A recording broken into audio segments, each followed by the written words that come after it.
This Week in Startups is brought to you by Squarespace. Turn your idea into a new website. Go to squarespace.com for a free trial. And when you're ready to launch, use offer code TWIST to save 10% off your first purchase of a website or domain. Airtable, the all-in-one collaboration platform that is flexible enough to keep up with the most creative, fast-moving teams. Visit airtable.com/twist today to get $200 in free credits. And LinkedIn. You need LinkedIn Jobs to find the right people for your business. Post a job today at linkedin.com/twist and get $50 off your first job post. Upcoming launch events. Apply for open office hours with Jason on Monday, August 26th. Get candid feedback with the potential to be featured on This Week in Startups. Apply at officehours.launch.co. Get your free founder pass or purchase a VIP ticket for Launch Scale in San Francisco, October 7th and 8th at launchscale.net/tickets. Hey, everybody. Welcome to another episode of This Week in Startups. I'm really thrilled to have my next guest here. Her name is Kim Scott. But when I knew her, her name was Kim Malone. She was working at a company called Google. Actually, I knew you at your company before Google when we were both in New York. That's what was right. the name of that? Juice software. Absolutely. Yeah. So you were running Juice. I met you when we were both in New York. Then you went to Google. Then I went to Google. That worked out a lot better than Juice. Yes. Google, you were employee number, do you know? Definitely in the first 500, right? No. There were about 2,000 really? people there. Yeah, I got there in 2004. Yeah, 2004. So it was pre-IPO. It was pre-IPO, but barely. And you were running AdSense. AdSense, and then we added YouTube and DoubleClick, sales and operations. And that's when we met again because you were my AdSense rep when I was doing Weblogs Inc. Yes. And I told the story on the podcast. Yes, you read a lot more into my grin than was there. Back in the day, AdSense were taking the Google search ads and putting them on your website. Yes. A great idea. Yeah, exactly. You may as well monetize your content. And we were running Engadget, Autoblog, and we put them on these blogs. Mm-hmm. And then when you did the S1 for Google went public, it was the New York Times and Engadget were the two examples. I don't know if you remember that. Yeah, I do. That was a pretty good comparison. Yeah. And it actually was because we started making $2,800 a day. And I was like, we're making $1 million a year from AdSense. We were the first pretty good blog to do that. It was pretty great. But you guys never disclosed the percentage. I know. And the reason for my grin was because I was kind of ashamed that we weren't disclosing. It felt very heavy-handed. Yeah. And I was like, well, what percentage are we getting? And I was like, we get like 70%. And you kind of smiled and gave me like a wink. And I was like, okay, 80, 90%. And I was like, I think I'm getting paid 100%. I think you guys are paying me like 110%. Well, I'm glad you thought that. I thought that. What was I actually getting paid, do you think? I still can't tell you. Really? No, you can totally tell me. It's 15 years later. You're under no. I still think they don't disclose rev share. I think they say it in their cost of traffic. But that includes the direct deals. The online deals, I think they still don't disclose. They still don't disclose the rev share. So my unending loyalty to Google, I'm still not going to tell you. But you worked for a woman there named Sheryl Sandberg, right? And also another woman, Francoise Brouwer. Who is Francoise? I don't know her. Oh, she's wonderful. She went on to she was the chief business person at Square. And now she's at Pinterest. What were the early days at Google like when Sheryl was running the ad network? Where did Sheryl come from? Before Google. She had been at Treasury. Actually, she was. Right. Yeah, she was working for Larry Summers in Treasury, and before that, she was at McKinsey. Got it. So she comes in. She's super smart. She's super aggressive. Wants to gain power and influence inside the organization. I heard she's a master at soft power. Is that true? How would you describe her? Because I'm friendly with her because her late husband and I were very good friends.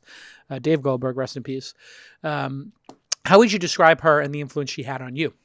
I would describe, I tell a story in the book about something I learned from Sheryl. And this is how I would describe Sheryl as radically candid. Yeah. So the idea of radical candor is that you care personally and challenge directly. So here's the story in which I care personally at the same time that you challenge directly. Got it. It sounds kind of obvious, right? Like I've worked with a lot of leaders. I've been a CEO coach all around Silicon Valley. I've never worked with anybody who said, I don't really give a shit about people, so I'm going to be a great CEO. Yeah. That's not how it works, right? And so what is it that knocks us down on both dimensions? So I'll tell you a story. Shortly after I joined Google, I had to give a presentation to the founders and the CEO about how the AdSense business was doing. Yeah. And so I just moved from New York to California. I'm kind of nervous about this meeting. I walk into the room, and there is Sergey Brin, one of the founders, on an elliptical trainer and toe shoes in one corner of the room. Those goddamn toe shoes. I've told Sergey 10 times how ridiculous he looks in those. I love the toe shoes. He looks ridiculous. He showed up at TED with those one year, and I was like, you're an adult. You got a company that's public. He's allowed to wear toe shoes. No, it looks ridiculous. Anyway, but so there your point is it's a ridiculous situation. It's absurd. Yeah. And then in the other corner, there's Eric Schmidt, who was the CEO at the time, and he's doing his email, and it's like his brain has been plugged into the machine. He's the adult supervision. Yeah, he's not supervising. So like any normal person in this situation, I felt a little bit nervous. I was like, how in the world am I supposed to get these people's attention? Yeah. And luckily for me, the AdSense business, as you noticed, was on fire. And when I said how many new customers we had added in the last couple of months, Eric almost fell off his chair. And he's like, what did you say? And I repeated the number, which I'm still not going to disclose. Yeah, no problem. And he said, this is incredible. What do you need? Do you need more marketing dollars? Do you need more engineers? So I'm feeling like the meeting's going all right. Yeah. You know? In fact, I think I'm a genius now. Yep. And as I walked out of the room, I passed by Sheryl, and I'm expecting a high five, a pat on the back. And instead, Sheryl says to me, why don't you walk back to my office with me? Yeah. And I thought, oh, gosh, I've screwed something up, and I'm sure I'm about to hear about it.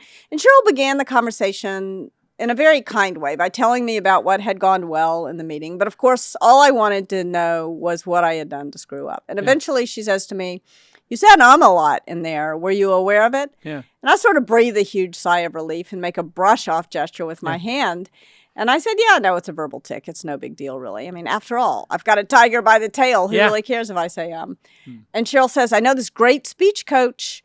I'm sure Google would pay for it. Would you like an introduction? And once again, I make this brush off gesture with my hand. I said, no, I'm busy. Didn't you hear about all those new customers? I don't have time for a speech coach. Right.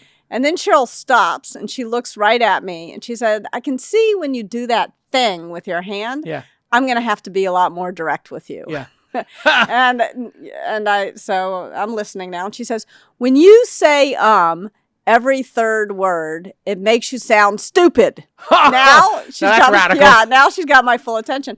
And some people might say it was mean of Sheryl to say I sounded stupid, but it was the kindest thing she could have done for me at that moment in my career. Because if she hadn't used just those words, and by the way, with somebody else, she wouldn't have used those words, but that was what she had to say. So there's a little judgment. Can the person handle that? Yeah, she knows. Because you're using a dismissive hand gesture. Yeah. She knows that if you're willing to use a dismissive hand gesture with your boss, you can take the tough, candid feedback. And moreover, I'm not hearing her. She's gonna have to say something to get through my thick skull. Yeah. That's not quite so gentle as the way she started. And if she hadn't said it in just those words to me, I wouldn't have gone to see the speech coach. I wouldn't have watched myself on video. Right. Terrible experience. Oh, the worst. I know it is the worst. Yeah. And I wouldn't have learned that Sheryl was not exaggerating. I literally said every third word. How do you get that? How did the coach train you to get that out of your system? So I'll tell you about that. But the first question was, how did I not know that already? Right. I had been giving presentations my whole life. Yeah, you're in your 30s at this point. Yeah, I've raised millions of dollars for 2 startups giving presentations. I thought I was pretty good at it. Yeah. And so that was what really made me think, like, why had nobody told me? It was like I'd walked through my whole career with a giant hunk of spinach between my teeth. Yeah. And nobody had told me it was there. So why had nobody told me? And what was it about Sheryl that made it so seemingly easy for her to tell me? Yeah. And when I thought about it, I really realized there were 2 things about Sheryl. There was care personally. I knew she cared about me. When I moved from New York to California, I didn't really know anybody here. I was a little lonely. Sheryl could tell I was lonely. She introduced me to a book group that wow. Yeah. So that, and that's not the kind of thing she could do, of course, for all 5,000 people in her organization. Right. But that was the kind of thing she did for everyone who worked directly with her. You had no you had no question in your mind, but that she had your back. You knew that I knew, and I would say everybody who's worked closely with her knows that she cares about you not just as an employee, but as a human being.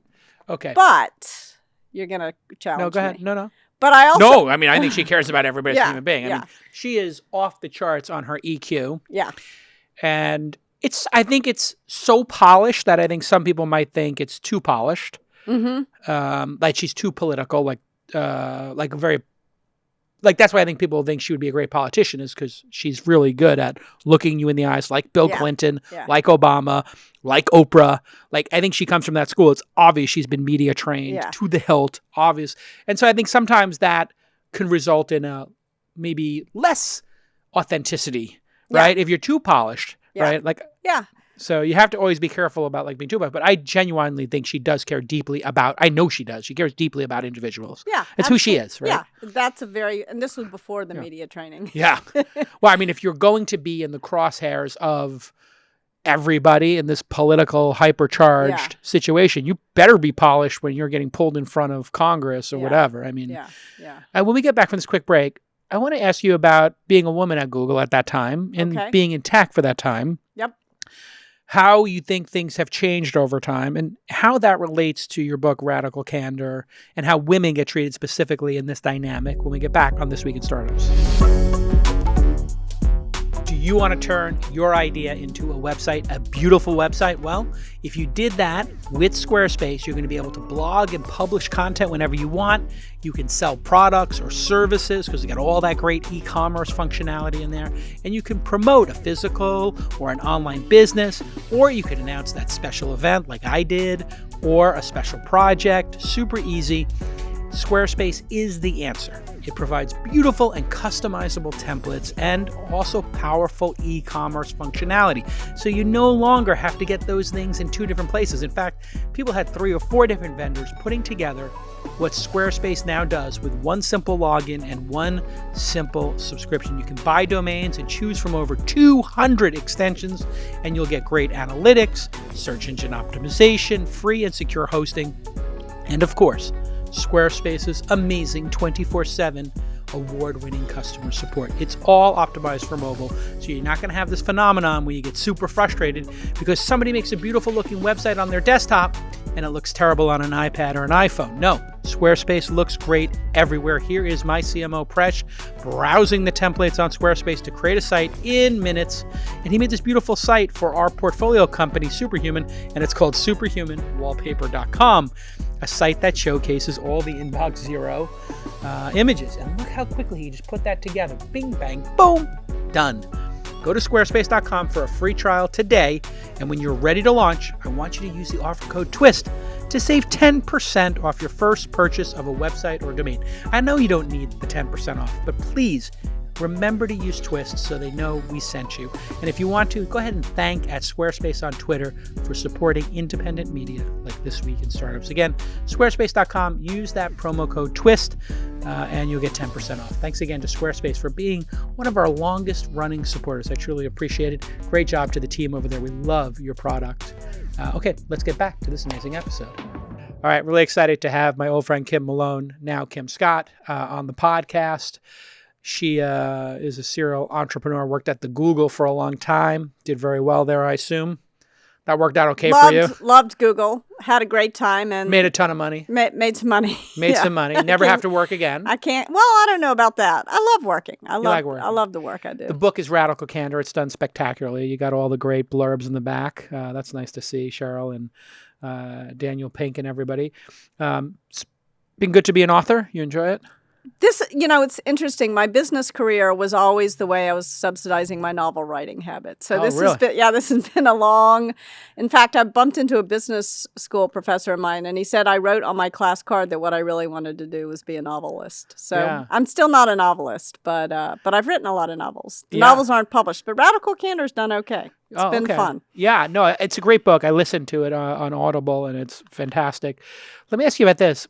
At that time, how have things changed? Because at that time, I think Sheryl was kind of the first woman to break the glass ceiling in Silicon Valley, or amongst the first cohort. Meg Whitman, her. Yeah, there was Shona Brown reported directly to Eric Schmidt, and so Shona was the leader of business operations at Google, and there was so Shona and Sheryl. There was Marissa was at Google at the time. Susan Wojcicki was at Google at the time. But at the time, none of those women made it on the board of Google or made it to the top ranks. No, they were all in the top ranks. There were a lot of very senior women at Google at the time. None of them made it to the board.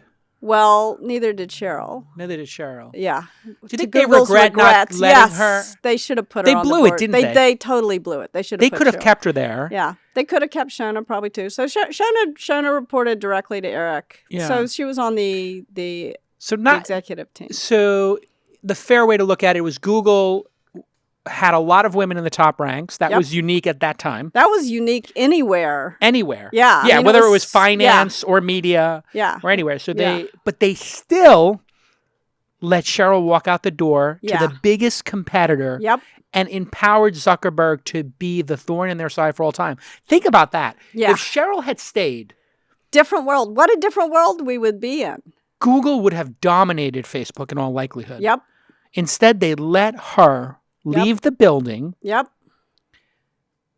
And empower the greatest competitor they ever had. Why did that happen? Why did that? That is a great question. And let's be candid here, yes, Kim. You should. So candidly, I don't know all the answer to that. You got to ask Sheryl that question. But what's your impression of why that happened? Here's what I observed when I was there. So Google, I have said many times publicly, Google was the best place for women I ever worked, bar none. And so that including the company I myself founded. Like I actually your female-led company wasn't as good for women as Google was. Yeah, because I allowed I think part of the challenge of being a leader, and this is the whole topic of the next book I'm working on. So really? You're not going to be able to shut me up on this. So I think part of the problem of being a leader, male or female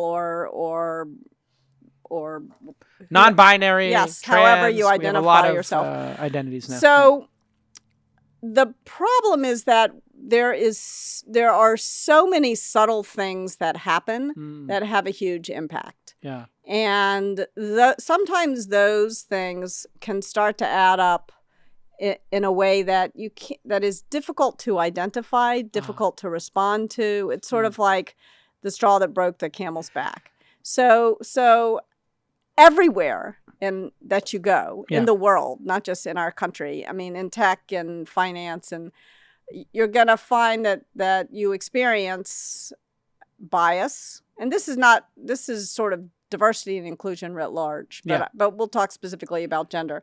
But you're going to experience bias.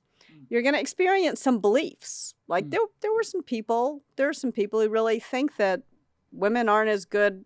Their brains are not set up for technology, which is ridiculous in my opinion. But there are people who really believe that. And candidly, there was James Damore, who wrote that memo, which 60 or 70% of it is science and 30% of it is nonsense.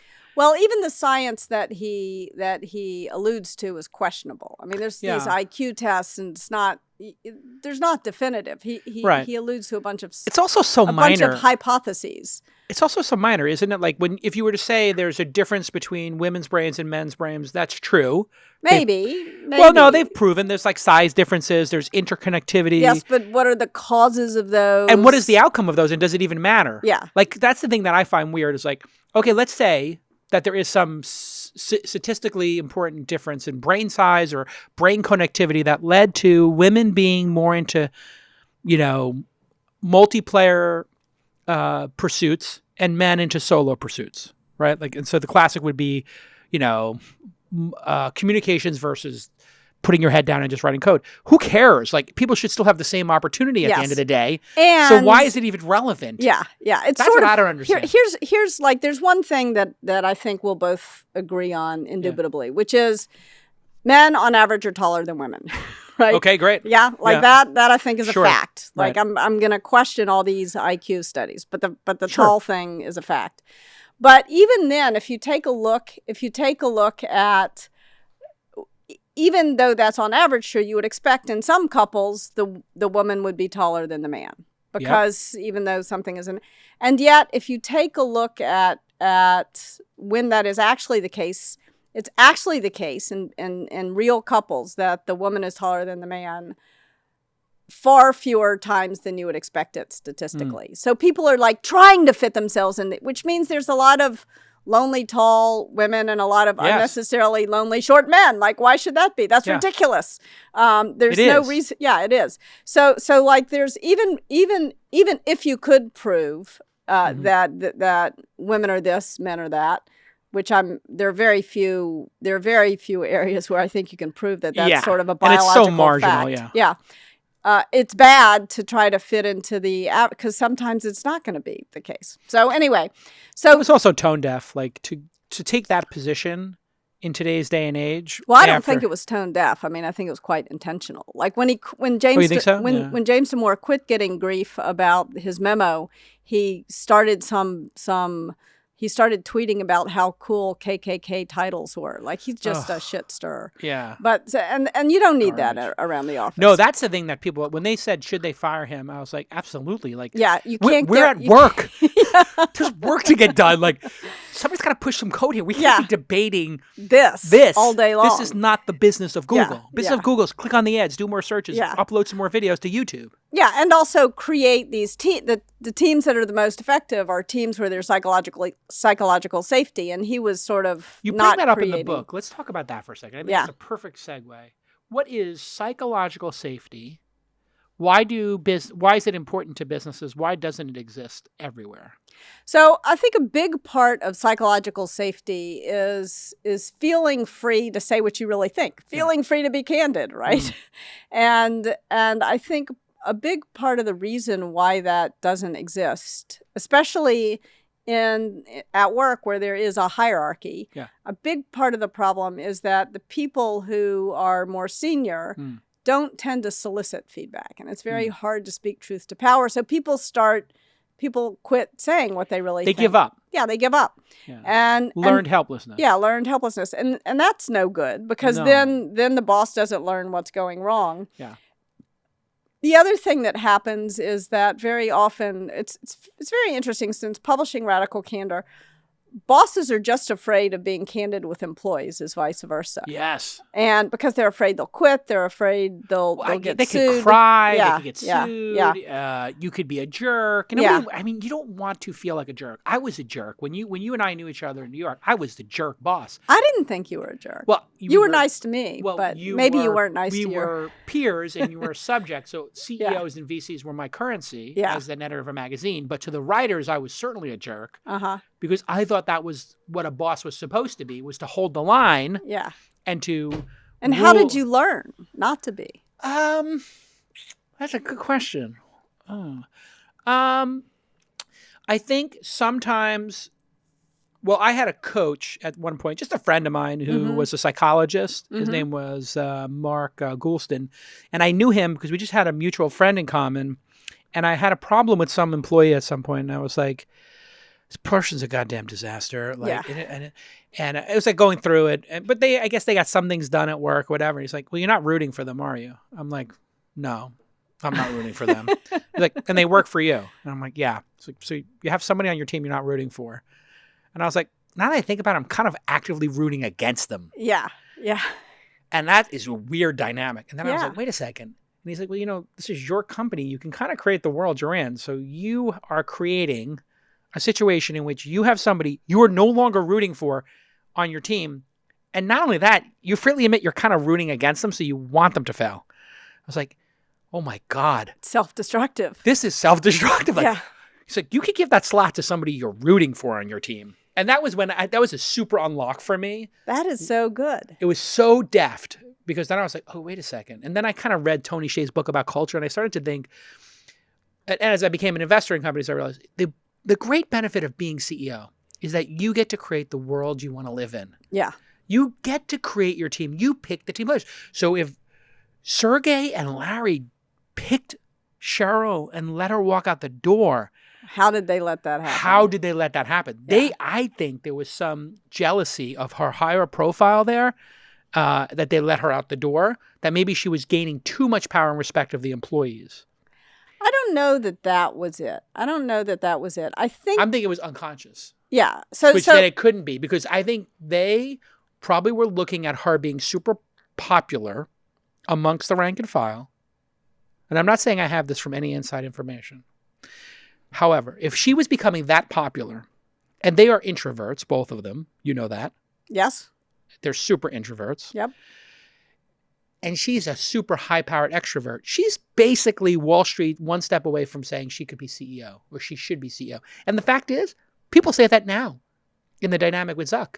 Yep. Facebook, if she was CEO, would be doing much better than with Zuck as CEO. Yep. And I think unconsciously, Sergey and Larry realized that.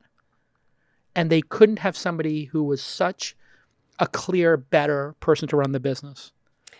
But they matured enough to realize it when they put Sundar in charge. Yeah, So they learned it by losing her. That's just the thesis. It could be. It's a theory. It could be. It's not a bad theory. Here was my perception of what happened. Okay. Here was what bugged me. I'm not saying it bugged her. I don't know what bugged her. Here's what bugged me. So Sheryl's leading a huge part of Google's revenue, the biggest part. The majority. Yeah, like 2/3 or something. It was like the driver of the business. Yeah, the driver of the business, and it was growing faster, and it was more profitable. So like it was everything. It wasn't everything, but it was the majority. The thing. Yeah, by any objective measure, she was crushing it. Yeah, more than any other sales exec. And then they promoted all the dudes got promoted ahead of her to president. Weird. Like, that's what pissed me off. That was what I found very demoralizing. I'm like, how could you do that? Like, what is the rationale here? And I asked the question because it annoyed me. And I got these kind of ridiculous answers, like, span of control. I'm like, oh, so they hired more people to lead less revenue, so you're going to promote them for being unprofitable, like less, nothing was unprofitable at Google. Right. Money was blowing out of the air conditioner vents. Right.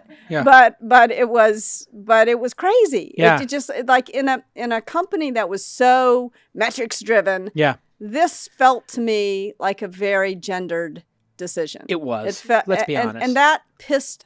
I can't speak for the other female exec, but I found that very demoralizing. And I think that's what Zuckerberg capitalized on. You know? And this is one of the things you have to keep in mind, I think, with top players. I think you probably agree, and why candidness is so important and the relationship is so important, because it's the early warning signal. If you're not in a candid relationship with somebody, you don't know who they're talking to, and then somebody talks to them and says, like, you know what? Your life sucks here. Here's how I would make it better, because I actually respect you more than the person you go to work for every day. Yeah. And boy, then it's a total unlock, because I did that at Weblogs Inc. The reason Engadget existed was Peter Rojas was working for Nick Denton at Gizmodo. And I went to him and I said, he's paying you $1,000 a month. I'll pay you $2,000. I'll give you a MacBook Air and I'll give you equity in the company. He hasn't given you equity. I know, because I tried to hire Elizabeth Spires, who was doing Gawker, and she told me what you guys are getting paid, and they have no equity. Peter's like, that's exactly right. I was like, okay, I want you to leave and come work for me. He's like, okay. And I knocked on 2 doors, Elizabeth's and his, and I got him.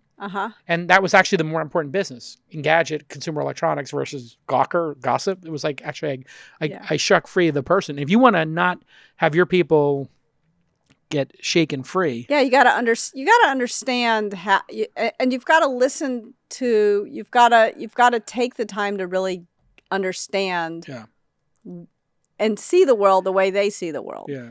And I think it is riskier for women to demand more money, especially more money in the kind of stratospheric sums that these people at Google were getting paid at that time. It's riskier for a woman to make the demand. So I'm sure I don't think there was any sort of subconscious desire on the part of Larry or Sergey to lose Sheryl. But I could imagine happening was the men who were the senior sales Sheryl's peers were jumping up and down, yelling and screaming for more money, right, in a way that Sheryl couldn't afford to do. Not because Sheryl's a bad negotiator, but like all women, because if you demand more money, you get more punished. I think this is one of the weird. It is weird, but it's a fact of life, and it's a fact. Is it changing at all? No, I don't think. So women demand money, And they get punished for it. They get punished. They don't demand money, and then they get accused of being wimpy female negotiators. Like, so where's the middle ground? What do you advise women you're coaching? What do you do? Yeah. So I think... Well, hold on.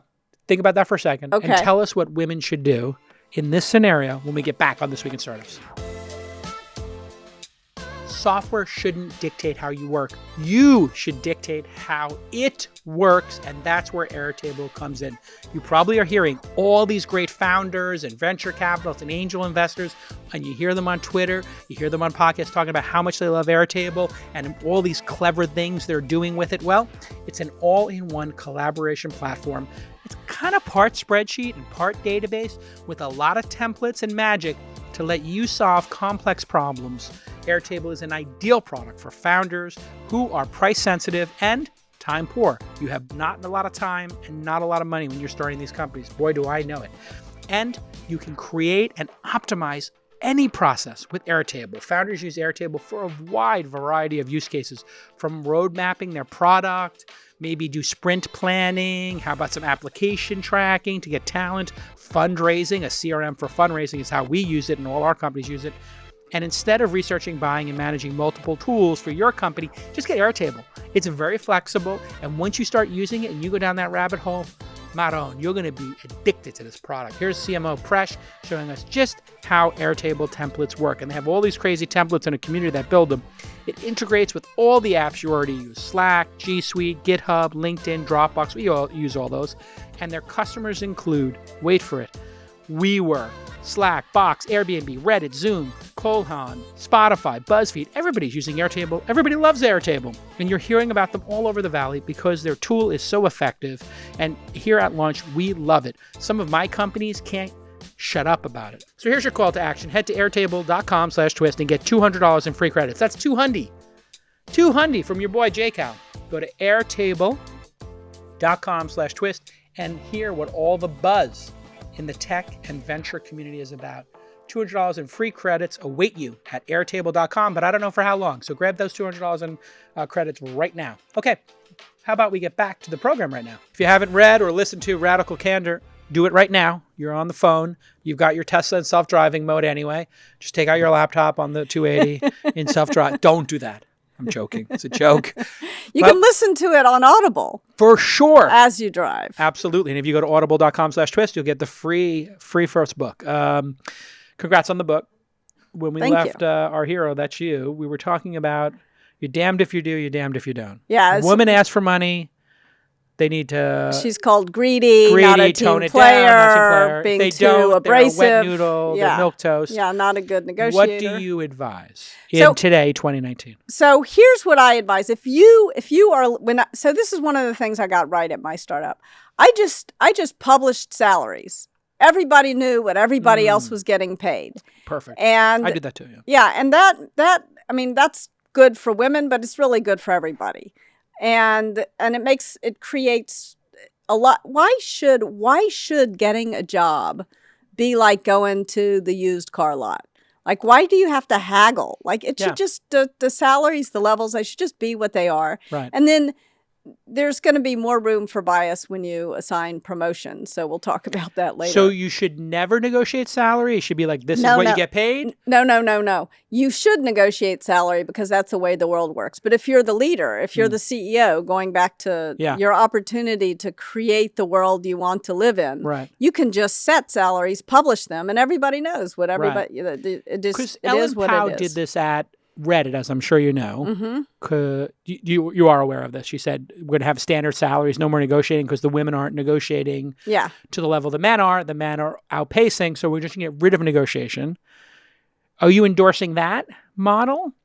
Yeah, I think you get the salary bands are very clear, and it is what it is. So if you are in desperate need of this niche developer, and they're making $180,000 at their last job, and you set it at $160,000, you should tell that person they got to take a pay cut, and not so that you don't have the bias in the system. They have to take a pay cut to come work for you, or you have to raise it for everybody who's in the organization to get that person. Yep. You go with the latter. I raise it for everybody. Like, set it what's fair. Got it. I think there are... Because that was the critique that Ellen got, and there was a very big, frustrating internal thing from what I understand from people inside Reddit, was like, oh, some developers are coming from Uber or Google. They, you have to have a little bit of flexibility. So make it fair. Make it fair. Just raise everybody. Yeah, raise everybody. Okay. Like decide we're going to be at this and we're going to give that equity and just make it fair. Make it simple, make it fair, and err on the side of generosity. Yeah.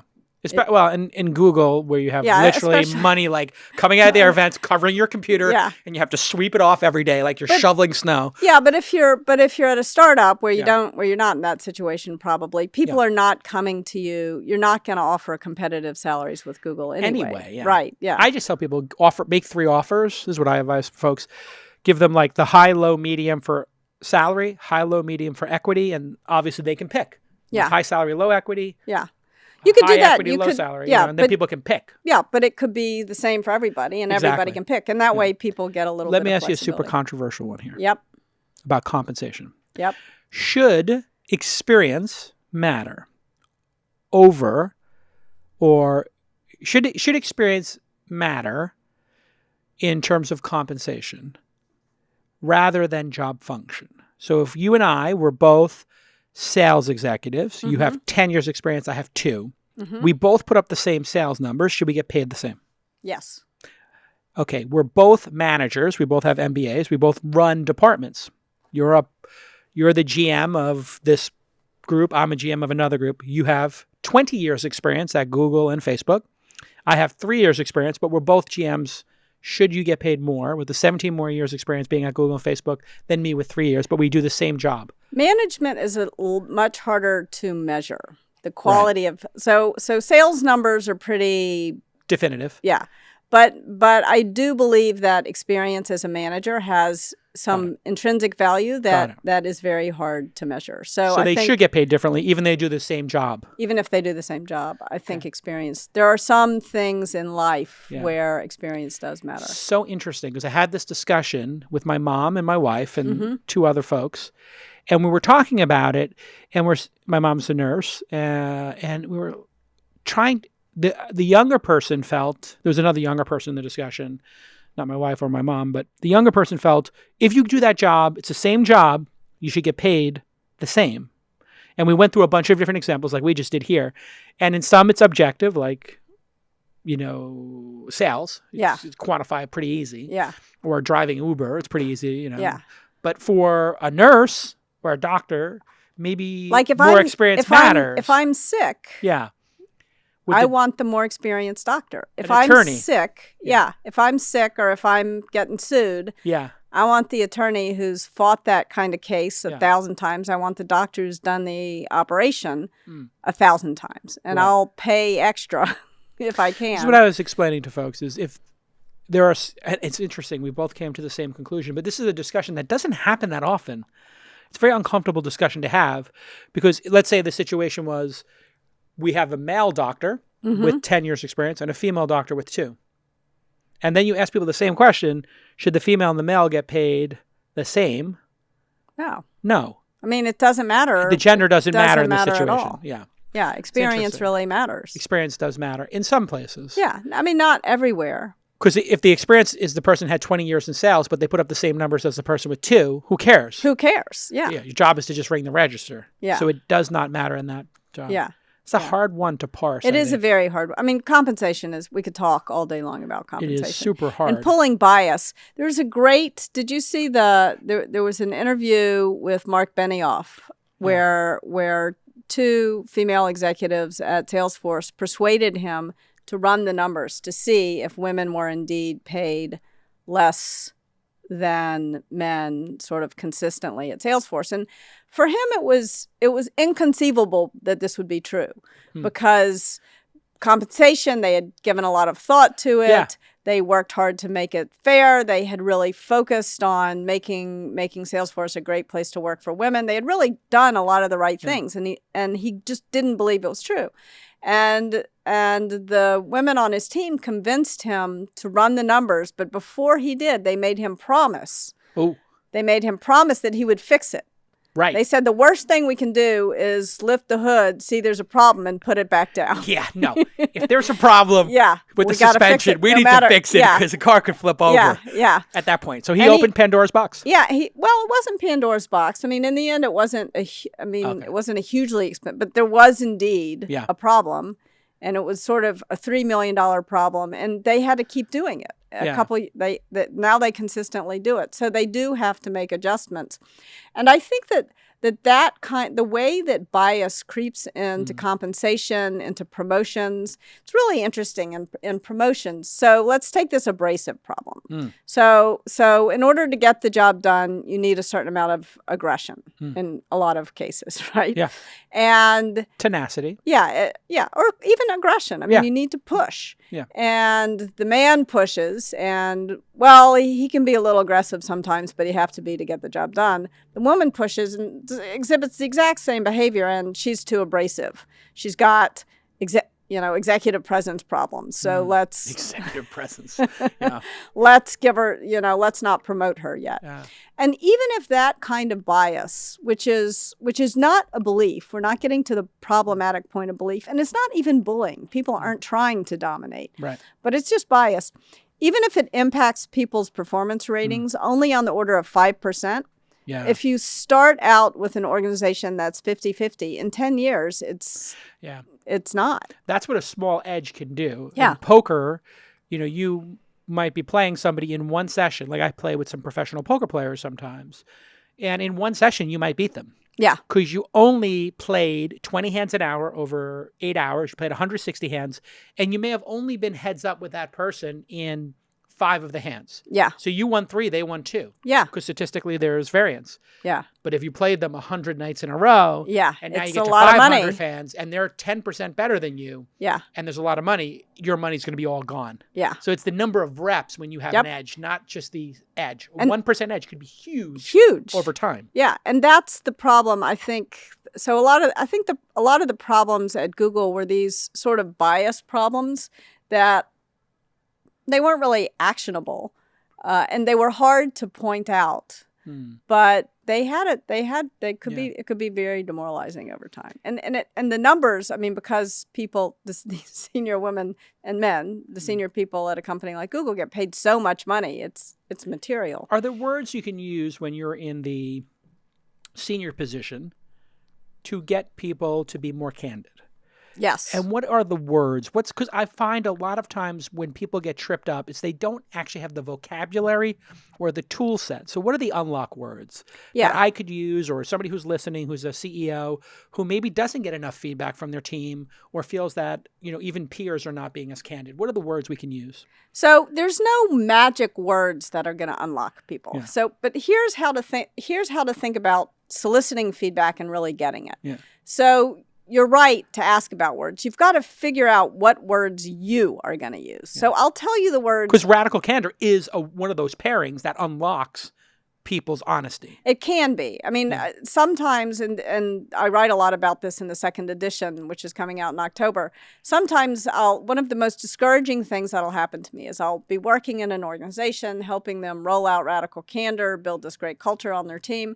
And somebody will walk into a meeting and say, in the spirit of Radical Candor, and then proceed to act like a garden variety jerk. And so that's not Radical Candor. That's what I call obnoxious. Called being a jerk. It's called obnoxious aggression in the book.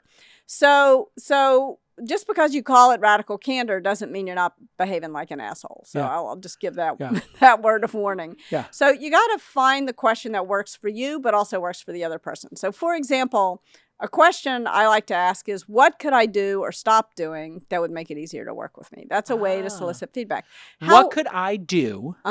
Or stop doing. That would make it easier to work with me. Yes. Oh my God, I'm not going to ask that question at lunch today. Jesus, that's going to be, my team's going to be like, gee, how much time do we have? You're going to have a long lunch. Yeah. Here's what you can stop doing. Well, if you ask it often, then it becomes, I like that one. Yeah. So, but I was working with Krista Quarles when she was the CEO of OpenTable, and she said, I could never imagine those words coming out of my mouth. Oof. She said, the question I like to ask is, tell me why I'm smoking crack. So it's also a good question. Like there's different ways to ask the question. So you got to find the words that are authentic to you. So if you only do one thing as a result of having listened to this podcast, think about what your question is. Yeah. Don't necessarily use mine. If you go around using my question, you're going to sound like Kim Scott. And the point is to show that you really mean it. So be authentic. It's got to be. But you also need to adjust for the person you're talking to. So I started this company with Jason Rosoff that helps roll out the Radical Candor best practices. And he said, Kim, I hate your question. If you start a company called Radical Candor, you're going to get some. And he said, the reason why I don't love that question is that for me, it's so general and so open-ended that it stresses me out and it makes me feel like maybe you don't really mean it. So with him, I need to ask more specific questions. Like in this meeting, what could I have done better? So I make it more time-bound and more specific. So you need to figure out what works for you, but you also need to adjust what works for you for the people who you're working with. So it's kind of an end. So the first thing is not enough to ask the right question. It's not enough. No. Even if you come up with the perfect question, you have to ask it 3 times. You're dripping with sincerity, right? You've asked super authentic. Yeah. The next thing you need to do is embrace the discomfort. Embrace the discomfort. Embrace the discomfort. Because when you ask someone to give you feedback, you put them in an uncomfortable situation. Nobody wants to give you feedback. If all you say is, do you have any feedback for me? You're wasting your breath. I can already tell you what the answer is. Oh, no, everything's fine. So you've got to shut up and count to 6 in your head. Oh my God, this is so hard. I only got to 2, and but that's good. You said something. Yeah. That's the thing. 6 seconds is a really long time, and it's 1 Mississippi, 2 Mississippi. It's not 1, 2, 3, 4, 5, 6, right? Slow 6, a full 6 seconds. So you got to count to 6, and usually the person will say something if you count to 6. Okay, so this brings us to the third thing you got to do. Because now you've dragged this poor soul out on a conversational limb. They did not want to go. Now they're going to say something. It is crucial that you listen with the intent to understand, not to respond. Try to understand what that person is telling you. Not fix it. Not fix it right away. Not deny it. Not deny it. Not tell them they're crazy. Definitely don't do that. And definitely don't tell a woman they're hysterical. No, don't say, or abrasive. I've heard that hysterical is just a trigger word. Don't call women hysterical. Well, have you ever called a man hysterical? No. Yeah, of course. You probably would never call a woman either. But no. Anyway, there's a bunch of... it's the classic word that if you want to dismiss a woman, just call them hysterical. Or abrasive. Hysterical. Abrasive is another one. Yeah, Kim, this is very abrasive. But that waiting, giving that space. Yeah. That 6-second space, so important to embrace the silence, the awkward silence. Embrace it. Yep. And then when they finally do give you the information... Don't throw the chair at them. Don't throw the chair. Don't deny it. What should I be thinking when they're giving that feedback? So make sure that you really understand what it is. Make sure you really... So what you should be thinking is, just to make sure I understand, I want to repeat back what I think you said to me. Reflect it back. Right. Or ask them a follow-on question. Recently at breakfast, my daughter said to me, I wish you weren't the Radical Candor lady. And this amazing wave of parental guilt washes over me. I'm like, oh, I'm working too hard. She wants more time with me. These were my assumptions about what she meant. What do you mean by that? And then I said, well, who do you wish I were? And she said, I wish you were the lady who minded her own business. So the feedback was quite the opposite of what I thought. Yeah, you don't need to be up in my business on everything. Yeah. You're exactly. That helicopter mom. You're plenty present enough, Mom. Yeah. You're not the absentee parent. You're the opposite of that. You could go to work, Mama, was another I'm gonna be okay. bit of feedback from her. Yeah, so, I have a secret question. Go ahead. You finish your thought. No.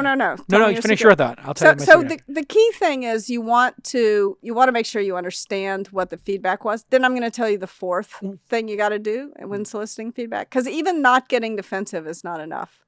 When somebody gives you feedback, they're taking a risk. You've got to reward the risk. Thank you for that feedback. Yeah. That couldn't have been easy. Thank you is not a good enough reward. Thank you. Yeah, that couldn't have been easy for you to tell me that. No, that's not enough. I'm really going to take it to heart. Let me think it through so we can make the damn problem. Got it. That's the reward. If you agree with the feedback. Right. If you agree with it, Absolutely. you got to say, here's what I'm going to do to fix it, and you got to do what you say you're going to do. Yeah. If you disagree with the feedback, also don't say thank you for the feedback, because what does that sound like? That sounds like patronizing. F you. Yeah. That's just being like insincere as well. It's like, manipulative. Oh my God, thank you for that feedback. It's so wrong. Yeah, exactly. Thank you for being so wrong. Yeah. It really touched me that you're so clueless. That you're willing to prove that you're an idiot. So, okay, when we get back from this final break, I want you to tell me how when you disagree. So I asked for feedback. I waited 6 seconds. I reflected back that I understand it. That's not the question. Disagree. But I wholeheartedly disagree. What do you do then? What do I do then when we get back on our final segment? Hiring somebody for a job. It's not as easy as just putting an ad in the paper or putting a job description on some rando job board. You don't want those kind of candidates anyway. No, when you're growing your business, you need to reach the right candidates at the right time, and that's where LinkedIn comes in. You know LinkedIn, I know LinkedIn. We're on it all day long. I love sharing my clips of my podcast on LinkedIn. I love reading the news on LinkedIn, the social feed. I get so much great information on LinkedIn. That's why 600 million members visit LinkedIn all the time. They get the connections over there. They go there to learn as a professional and discover new job opportunities, obviously. And there's all those passive job seekers. Maybe they're looking, maybe they're not. Well, 35 million job seekers visit LinkedIn Jobs every month. That's right. 35 million people explicitly looking for a job are on LinkedIn Jobs every month. You're only as good as your people. And speaking of great people, here's CMO Presh creating a job post on LinkedIn in minutes. And he posts his job and he creates some pre-screening questions, super important. And here we go. We're going to identify some preferred candidates, and he puts in a little bit of a budget, and then he can see how many people will be looking at the job posting, and LinkedIn auto-populates candidates they think might be a good fit. So they're getting better and better at this at LinkedIn in figuring out who to put your ad in front of for your job and then telling you, hey, here are people who will be great candidates. So get $50 off your first job posting. Go to linkedin.com/twist. Get $50 a fitty from me, Jay Cal, and my friends at LinkedIn. Go to linkedin.com/twist. Again, linkedin.com/twist and get $50 off your first job post. It's such a generous offer that, of course, terms and conditions do apply. Let's get back to this amazing podcast. Welcome back. Radical Candor is the book. Go buy it right now. My good friend Kim Scott, formerly of Google, and Juice Software back in the day. That's right. That just crashed and burned during the the 2001 crash? It crashed and burned. We limped along for a while after 9/11. We launched. So dark in New York after that. It was awful. It was an awful time. You and I were like among the only people who just kept running their companies into that like storm. We kept running. I even raised more money. So which I dark during have done. Actually. Yes, everybody gave up and went to yoga school. Yeah, you and I stayed in New York and worked through that dark period. We sure did. We sure did. Can you imagine if we just went for yoga for 2 years? Yeah, that might have been a better use of our time. It was literally like after the dot-com crash, stock market crashes, and then 9/11 happens. Literally, nobody wanted to go to work. Nobody wanted to fund businesses. Nobody wanted to buy software. Nobody wanted to do anything. Everybody was just so knocked on their asses. So depressed. Yeah. I had PTSD. Everybody. You were living in New York at the time. Yeah. You probably had some PTSD. Totally. So now, I remember my sales guy said, you got to come in, you got to rally the troops right after 9/11. Like, what's the point? And I went in and I said, I know this is really hard. And then I burst into tears. Like, that was not what he had. I couldn't find any meaning. I was just like, what's the point of all of this if 3,000 people can just be murdered for going to work? Yeah. Like, why are we even going to work? Like, what's the point? Well, that was the point, though, wasn't it? It was to not let them win. Not let them win. Yeah. And exactly what I came to as well after I did my post-traumatic stress disorder therapy and I did EMDR therapy. Did you really? Wow. Yeah, which was like really, I talk about it now. I didn't talk to it for a lot of years. I guess maybe I had some shame about it or I just felt like it was a personal thing. But I kind of realized like as an influencer, like I should talk about the things I've struggled with. Yeah. And I just struggled with the unfairness of that. And I went to therapy 3 times, 4 times, and you held these pads. And I just talked about 9/11. And the first time I started sobbing. And the next time I started crying. The next time I got teared up. And the next time I just kind of leveled off at like maybe getting a little melancholy or tearing up when I talk about 9/11, which is how I feel right now. Yeah. But I used to not be able to talk about it because it was so acute for me that it would just bring me back to that place. Now I can bring myself back to that place, but contextualize it a little bit. Yeah. You know? Yeah. which I think is the most you can hope for, is like you don't forget it. No. It still impacts you deeply, but at least you have the context of, hey, wait a second, we're sitting here 20 years later almost, and we're going to be at the, can you imagine we're going to be at the 20th anniversary of 9/11? No. If at that time it felt like the world would never be the same. Yeah. And in some ways it hasn't. It's not the same. It's not the same. I don't think we've responded as well as we should have. Yeah, torturing people. Yeah, no, that was not a good response. Dumb. Yeah. Bad response. Yeah. Okay, what should I do? I've asked and solicited for feedback. What could I do better, or what could I stop doing?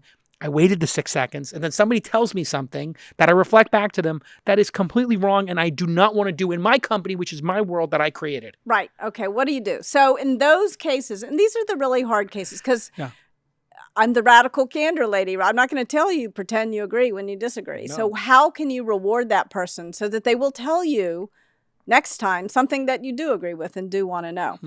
I think the best way to reward someone is to look for that 5 or 10% of what they said that you do agree with, to demonstrate that you're open to hearing about it, that you're not just defensive, that you're not shut down to feedback.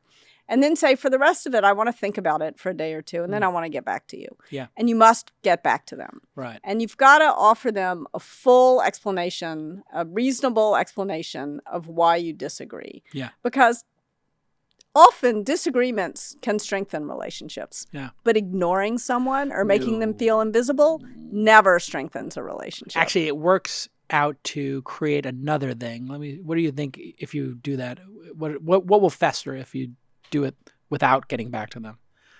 Well, what they said, they'll think not only will they be upset about what they gave you feedback about, now they're upset about your relationship. Right? They're going to think, Kim doesn't like me. Kim doesn't care what I said. Kim doesn't respect me. Yeah. Why isn't Kim never listens? Yeah. And I'm not going to waste my breath with Kim anymore. Yeah. That's, I think, what happens. It looks like you have something else. No, I think it can lead to a passive aggressive relationship where things can be, the person doesn't feel heard. Yeah. And the same way I wasn't rooting for that employee to succeed, that person then stops rooting for you to succeed as the leader. So now you got somebody behind you who's supposed to have your back, supposed to have your six, right? As we say in the military, right. Semper Fi, back when I was in the shit, deep in it, back in my 2 tours. You want the person at your side. I didn't. This is not stolen valor. I respect you guys for what you do. But they always say you got your 6, right? You need to have somebody to have your back. Now the person who's got your back doesn't think you have their back. Yeah. Therefore, they're standing behind you, supposed to have your back. And you know what? They may just step out of the way when the bullet comes flying. Yeah. Or they might go join Facebook. Yes, they might do just exactly. This is what... They may go take a walk with Zuck. Yes. Or God knows who else. Who else is trying to recruit them? Yeah. They may take that walk. Yeah, they may take that walk. They may take that dinner. Yeah. And this is what in Radical Candor we call manipulative insincerity. So manipulative insincerity. That's where passive aggressive behavior, backstabbing behavior, jumping out of the way and letting the bullet hit the other person in the back kind of behavior. This is where these kind of toxic work behaviors come in. And then very often what happens is that builds up, that builds up, that builds up, and then the person jumps over into obnoxious aggression and becomes outright. Outright. Yeah. So you got to nip it in the bud. Well, in some ways, it's better when they're. Of course, who doesn't have your 6. Yeah. You're like, by the way, that's much better. I'm not at your 6 anymore. You take care of your 6. Yeah. At least I'd rather know that. But it's fun, and it's fun to tell stories about manipulative insincerity and obnoxious aggression. So give me your best one. Obnoxious aggression is what happens when you challenge, but you don't show you care. Manipulative insincerity is what happens when you neither care nor challenge in Radical Candor speak. But I'm not going to tell you about either one of those because you hear those stories all day long. Story I'm going to tell you is what happens most of the time at work, what I call ruinous empathy. This is what happens when somebody does really care. They don't forget to show they care. They're so worried about somebody else's feelings that they don't tell them something they'd be better off knowing. This was my problem with your ums and ahs. Cheryl was not ruinously empathetic. She was radically candid. Yeah. Here's what I did wrong as a leader. And this is like a slow motion train wreck that I've seen over and over and over again. So I hired this guy, we'll call him Bob. Oh, I remember this story. Yeah. Bob is a great guy. He's smart. He's Culture charming. Guy. He's funny. Yeah. Bob we're at a manager offsite. We're playing one of those endless get-to-know-you games. We're all really stressed and busy. We don't really want to be doing it. Bob's the guy who has the courage to raise his hand and say, we don't have time for this. I've got an idea. It'll be really fast. Yeah. Let's go around the table and tell what candy our parents used when potty training us. Weird but fast. Weirder yet, everybody remembers. And then for the next 10 months, every time there's a tense moment in a meeting, Bob will whip out just the right piece of candy for the right person. Not creepy at all. Not creepy at all, but funny, kind of a light. Yeah, that's definitely an icebreaker. Yeah. So here's your peanut M&Ms. Yep. And well everybody done. knows what it means. Everybody laughs. Everybody loves Bob. One problem with Bob.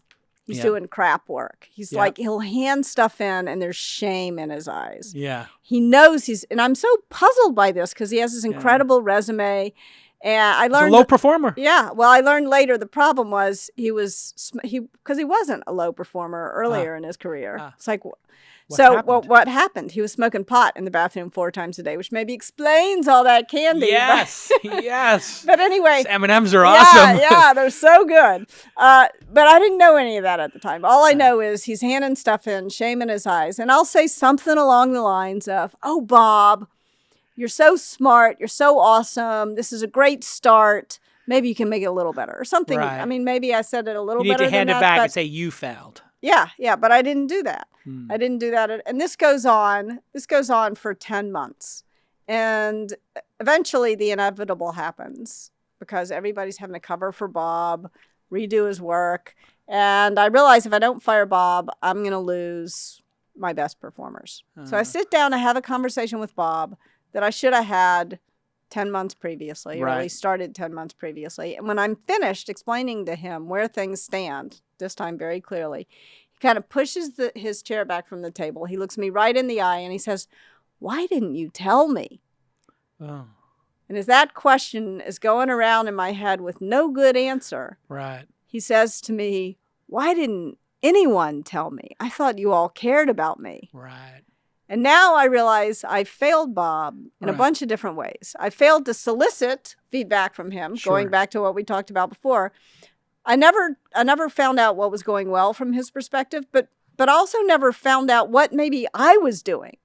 Like maybe I was doing something that was driving poor old Bob so crazy he was forced to toke up in the bathroom 3 times a day. Yeah. I don't know because I never asked him. So I never solicited feedback. I never gave him feedback. The praise I gave him was really just a head fake. Didn't mean anything. It was trying to keep him in the game and get him motivated. It was just BS what it was. Yeah. And I never told him when his work wasn't nearly good enough. And probably worst of all, I failed to create the kind of environment in which everyone would tell him what was really great about working with him and when he was going off the rails. So what I love about your book is like I think I adopted the Radical Candor thing myself at some point without ever verbalizing it. I was blunt and brutal to people. Like when I was an editor of the magazine, like if somebody had a spelling error, like I call them out in the middle of the, editorial meeting. Like it was kind of brutal. Yeah. You can be too candid. You can be too aggressive. Yeah. That tips over to being a jerk.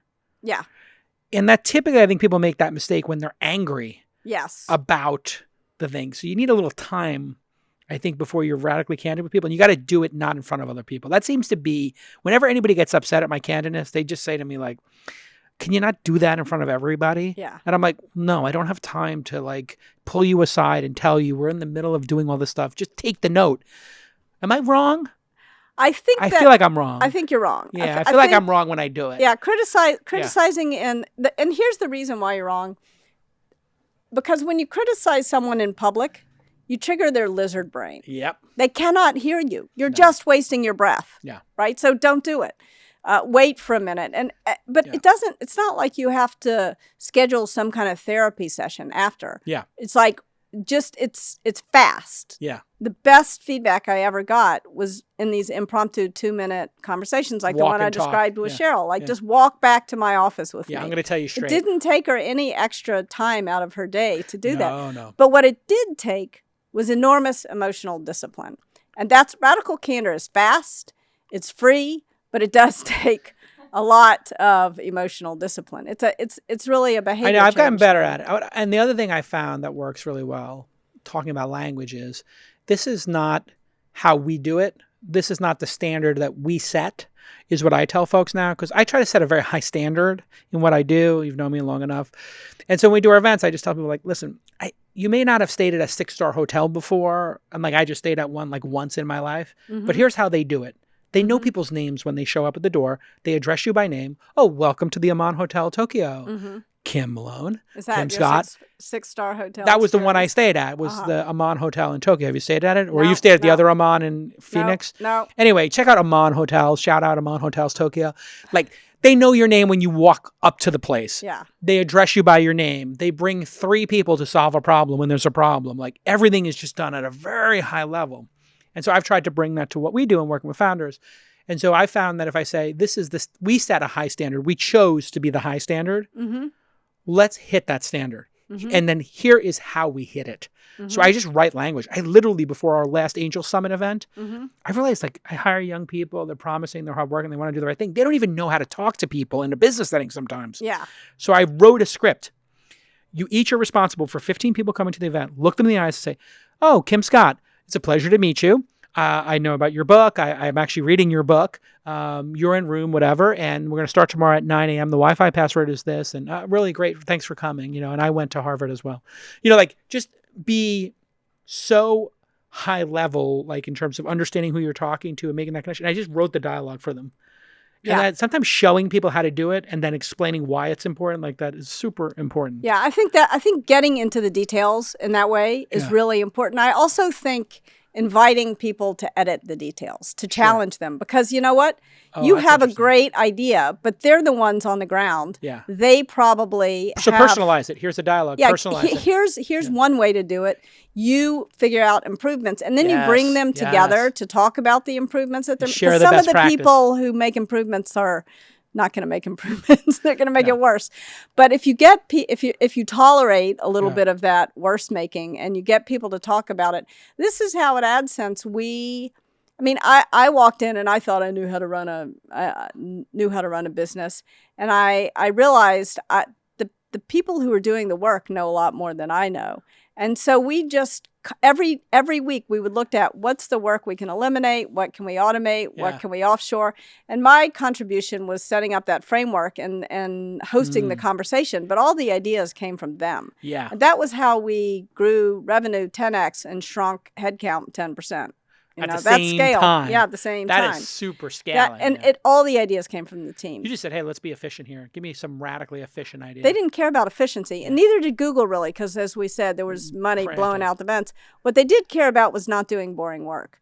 So you got to figure out what why do you want, why is this script good? Why is this, like, the people on your team, they're going to have some uncomfortable moments, and nobody likes uncomfortable moments. So how can they improve? Right. How can they customize what you're asking them to do? Because what you don't really want to do is ask people to be automatons. No, you don't want to be a robot. You want to understand why it's important when you're talking to a very important person in the world to know their name and to say their name to them. Like, if you know somebody's name and you look them up and say, oh, hey, Kim Malone, how you doing? Oh, Kim Scott, how you doing? Like, this is going to, like, create an intimacy and an understanding between us that the next discussion we have is going to start on second base, third base. Like, we've got some familiarity. I know your name. Like, it's one of the most basic unlocks, right? Yeah. No, it's great. But at the same time, these people are building relationships with people, and they're going to want to tweak it. Totally. Like, come up with your own script. Is Kim an introvert or an extrovert? If Kim's an introvert, she may not value quite so much of the high touch. This is my problem with fancy hotels when I get to go to them. You don't want to talk to them. You want them to send you the key card a week before. I want to be alone. And you want to take the staff elevator, the service elevator to your floor. But I don't want to be a jerk. I don't want to feel like I'm telling you to shut up. That's why Uber put into their app the introvert setting, where you say, I want a quiet ride. No talking. And then want it to be cool. Yeah, there's in Europe, there's, what do you call it? Blah blah ride. So if you like to talk, you set your setting at blah blah blah. That's perfect for me. I love to talk. Yeah, and I'm kind of blah. I was going to tell you my sentence. You can tell me we'll workshop it right now. I have a thesis that people have fear as humans. And fear is a major container of this anxiety, right? You're scared about something. So I tell people during my staff lunch, okay, what are you worried about in relation to this project? What's the number one thing that's most concerning that keeps you up at night or whatever? Let's see if we can solve that now, right? Or we can maybe at least know that that risk is there. Yeah. So we can put it on the table and much like PTSD and the, training that I went through or the therapy I went through, it kind of like makes it less scary if you're like, well, I'm really scared that nobody's going to show up for this event, or I'm scared that there's not going to be enough food, or that the speakers aren't very good. Yeah. Okay. How do we get through the fear of the speakers not being good? Anybody have an idea? We should do a rehearsal. Great. Let's do a rehearsal. Awesome. That is great. Yeah. The what are you afraid of is a great question. I think a way to add on to that is to begin to try to understand what you're doing that make people feel afraid. Yeah. Because you're the boss. Like, people don't like to speak truth to power. I'm talking specifically about in their job, what part of the project they're working on scares them. Not even just me. Like, I know I'm scary and intimidating as the boss, like from Brooklyn or whatever. But you try to be less scary and intimidating. I do like to bring a certain amount of intensity. Intensity's good. Intensity's good. But I don't want people to be scared. I do want people to think that if, like, the audio on this was screwed up, that I would be really, really tweaked by that. Yeah. Like, oh my God, I can't lose this. Yeah. So there's like intensity and there's fear. I used to rule out of fear a little bit. Yeah, fear doesn't really work. It doesn't so work well. because the good people leave and the bad people stay and break down. Yeah. And then you're just with a bunch of crybabies who are just like Stockholm syndrome. Or they may not be crybabies. They may be just traumatized. They just be traumatized, right? which is what I call a crybaby. Right. You're easily traumatized. Right. So in my insane mind, but you want people to feel safe at work and enjoy coming to work. So I try to make it that you actually look forward to going to work, because I look forward now in this job, being an angel investor, of going to work and doing podcasts. Yeah, it's fun. It's fun for me. Yeah. Right? You want to make it as much fun as possible. All right, listen, you got to go. But you've done a great job today. We're going to get great feedback on this episode, I predict. What did you do at Apple? You were at Apple? Yeah, I led with a great team of people, developed this course called Managing at Apple. And how's it different at Apple versus Google? It's very interesting. I would say that Google is radically candid with a twist of ruinous empathy, and Apple is radically candid with a twist of obnoxious aggression, if I had to boil it down. Yeah, because they are so good at making beautiful products. They're just like, this is Apple. Like, we do it all here. Nobody does it better. That's why we can't find any companies to buy. Well, it's interesting because if you want a perfect explanation of the difference between Google and Apple, go eat lunch at Google and go eat lunch at Apple. At Apple, you pay for your lunch, but everything is perfectly composed. It's beautiful. You don't have to think about what goes where on your tray. Whereas at Google, it's free. It's all organic and delicious, but it's a smorgasbord, and I could never never quite compose the perfect lunch. But at Apple, it was lovely to get this delicious. Everybody gains 15 pounds working at Google. They call it the Google. Didn't they call it like the Google 10 or Google 15? Yeah, but so many of those people were straight out of college. That's why they were gaining weight. I actually found it very healthy. I mean, the food was pretty healthy. It was, and you know what else about Google and their food? It is the ideal place to have a high-risk pregnancy. There's like great snacks everywhere. Great food. It's fine if you lie down. There's like a lap pool for swimming. There's massage. There's prenatal massage. I think they're going to spin out YouTube. Yeah. That would be a smart move, wouldn't it? Yeah, yeah. Susan's good. You worked with Susan Wojcicki when she was there? Yeah, I love Susan. Yeah, she's not good. She's great. I take it back. She's great. She's really great. Yeah. And if they spun that out. That would be amazing. And she ran it. Yep. As an independent company. Yep. It would become worth $250 billion out of the gate. What do you think? Who knows? At least. At least. At least. Yeah. I think it could go to the moon if they unlocked it. Yeah. Untethered it. Yeah. Yep. They could do it. They could do it. You think they'll do it? I don't know. I have no That's idea. the number one spin out, right? If you had to think of a spin out from a big company, it's either Instagram, YouTube, or Amazon Web Services. Yeah. Yeah. Yeah, that's very interesting. You took them out of their current locations, they would double in value on the public markets, I think. I think you're probably right. And then you would be able to bring people in there and not feel that they're 2 or 3 layers deep in the organization. Yeah. So you get to reset the whole management team as being leveled up because they're not a component of these other places. Yeah, that was a thing that was hard about being at Google. You'd sort of come up with $1 billion idea and They'd be like, ha ha.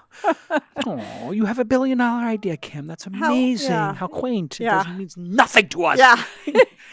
Your idea is nothing if it can't get to 20 billion in revenue. Yeah. All right. Kim Scott. Follow her. Kim Ball Scott on what is that? It's at Kimball. At Kimball Scott. Wait, is your name Kimball? Kimball. I didn't know that. It's not Kimberly. It's Kimball. Kimball Scott. I have a good friend, Kimball Musk, who does the restaurants, the next door restaurants. Oh, wow. So I was reading it, and I was like, is your name actually Kimball? It's actually Kimball. Actually, that's a non-gender specific name, I guess. Yes. It was my grandmother's last name, I think is where that came from. Interesting. Yeah. Kimball, 2 L's, Scott, on the Twitter, Radical Candor. And is your business consulting with companies now? Is that the main part of the business? Talks and workshops. And we're also developing, this is really fun, we're developing a video course on Radical Candor with the Second City in Chicago. Oh, really? Yeah. So improv? Yeah. I love it. It's going to be because the key thing about Radical Candor is you got to practice. Yes. But nobody likes to role play, so you're going to use improv. We should have role played here today. Practice playfully. We should have done a role play. Next time we'll do that. All right, listen, you got to come back on the podcast soon. Great job, and we will see you all next. Oh, buy Radical Candor. If you haven't, just buy it now. Or it's the re-release is coming October 1st. Yeah, the second edition. That? Yeah, you can. Yeah, buy it right now. Edition. Yeah. Are you going to redo the audiobook? Yes, I read the audiobook, and a lot of people hate my voice. I got a lot of feedback. Wrong. Well, you can still get me, or you can buy the new copy with an actual reader. Wrong. No. You want the authenticity of the author. That's what you want. Here's my idea. When I do my next book, I'm going to read it, and then I'm going to have like a comedian read it after me, like a professional, like have my friend Kevin Pollak or somebody read it. That's good. And kind of goof on me a little bit. I love that. And then let you read each chapter. Maybe there'd be a setting where you could have like me do chapter 1, then chapter 1 again in the, like professional comedian voice or whatever. I think that would be dope. I love that. Because then you could pick, because you should, if it's a good book, you should listen twice. Like I'm listening to yours actually a second time now. And my voice is not driving you crazy? No, it's fine. Oh, good. I like that. In the age of podcasting, yeah, it's not your voice. It's the authenticity and your knowledge base that you're selling. Yeah. Like my voice is not like some spectacular radio voice, but this show gets a lot of people listening to it because it's great content. Yeah, and because it's really you. And because it's really me. Yeah. You know, like if I was just like, hey, everybody, it's Kim Scott's going to be on the program. I could use my crazy Z100's voice. You could do that. Or I could use my NPR voice today on All Things Considered. We like your Jason voice. Radical Candor author, Kim Scott, about building functional teams. Kim, welcome to the program. KCRW 92.3. All right, I'll let you go. We'll see you all next time. Bye-bye. Thank you. You crushed it.